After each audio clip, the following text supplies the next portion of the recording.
मशवरा देता हूं हुकूमत को और वजीर कानून को मशवरा देता हूं कि ना फिरौन की हुकूमत सारी जिंदगी रही, ना नमरूद रहा, ना जाज बिन यूसुफ रहा, ना यजीद रहा। और यार दरबारी बन के हुक्मरानों की चापलूसी करते करते तुम यहां तक आ गए हो कि अब नबी पाक की इज्जत को हाथ डालना शुरू कर दिया है। और आप यकीन करें सियासी जमातों का इतना बुरा हाल है कि इनके लीडर के बारे में कोई बात करे तो पागल हो जाते हैं ये एहतजाज कर करके। और उसने डायरेक्ट कह दिया कि खत्म नबूवत का मसला ही कोई नहीं, जो दीन की बुनियाद है, किसी को परवाह नहीं। मुझे तो उन लोगों की फिक्र हो रही है जिन लोगों ने इन्हें वोट दिए हैं, वो अल्लाह को क्या जवाब देंगे। और ये अल्लाह माशाल्लाह सारी सियासी जमातें इस तरह की। और मेरा वजीर कानून साहब को भी मशवरा है कि जिंदगी बड़ी थोड़ी है, बड़ी थोड़ी। अल्लाह सबको माफ करता है, अपने रसूल के गद्दारों को माफ नहीं करता। और यहां तुम्हारी गाड़ियों पे झंडे लगे हुए हैं, वहां भी तुम्हारे झंडे लगेंगे, पर इसलिए लगेंगे कि ये गद्दार है नामूसे रिसालत के। ये झंडे लगेंगे। शर्म करो और डर जाओ, बस कर दो। तुम्हारे मुंह में अब दांत पूरे नहीं रहे। कोई शुगर का मरीज है तो कोई ब्लड प्रेशर का, तो कोई हार्ट का, तो कोई कैंसर का। शर्म करो और अपनी कब्र की भी थोड़ी सी फिक्र करो। बताओ पाकिस्तान के कितने सदर गुजरे, वजीर आजम गुजरे, तो उनकी कब्रें कहां हैं?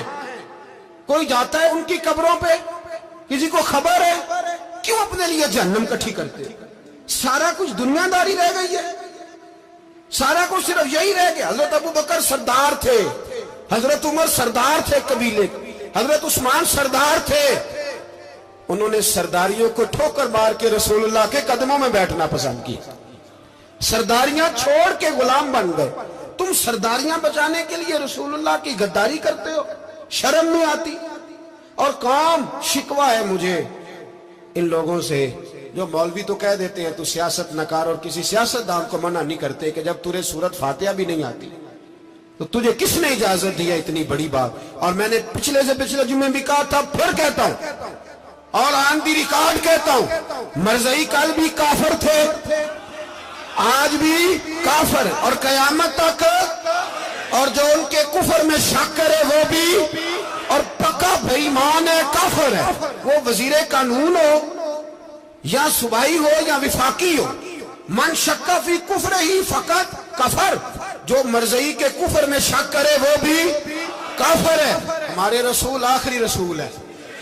हम किसी को ये इजाजत नहीं देंगे कि वो खत्म नबूवत में रखड़ा डालने की कोशिश करे। हम किसी को ये इजाजत है। और तुमने कौम को लूटा, लूटते रहो, अब ईमान पे डाके तो ना डालो। तुम्हें दौलत लूट के पेट नहीं भरा, अब ईमान लूटना शुरू कर लिया। तुम्हारा फैक्ट्रियां लूटकर, कौमी खजाना लूटकर पेट नहीं भरा। बेईमानो, अब दीन बेचकर अपनी हुकूमतें पक्की करोगे। और वो लोग भी तैयार हो जाएं जो इन बेईमानों को मुंतखब करते हैं, उनसे भी सवाल करेगा खत्म नबूवत का मौजू क़यामत के दिन कि तुम बताओ। इनको सपोर्ट करते थे जो रसूलुल्लाह सल्लल्लाहु अलैहि वसल्लम के बाद भी किसी नबी को नबी मानना दुरुस्त जानते थे। शर्म आनी चाहिए, ख्याल होना चाहिए। और मैंने कहा कि हमारा दिल नहीं चाहता, आप यकीन करें, तो हमें शौक है जुलूस निकालने का, तुम्हारे खिलाफ बातें करने का। तुमने रोज थर्मामीटर निकाला होता है, चेक करते हो कि ईमान कितना है कितना नहीं है। ये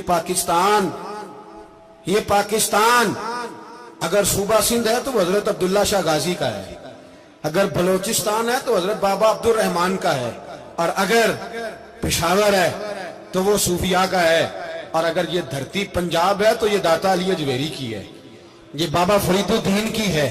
इसमें किसी गद्दार को कब्जा करने की इजाजत बिल्कुल नहीं मिलेगी। और हम वो लोग भी नहीं जो चुप करके अंदर सोते रहे, कौम जो करती है करती रहे, हमें परवाह नहीं। ना, ऐसी कोई बात नहीं।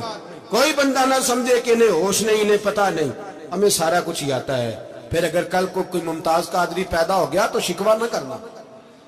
कल को कोई फिर से आमर चीमा निकल आया तो शिकायत ना करना, याद रखना।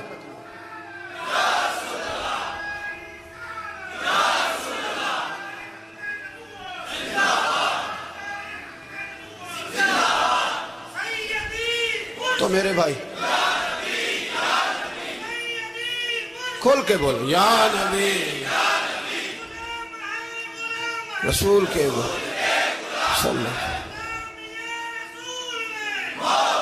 تو یہ مشورہ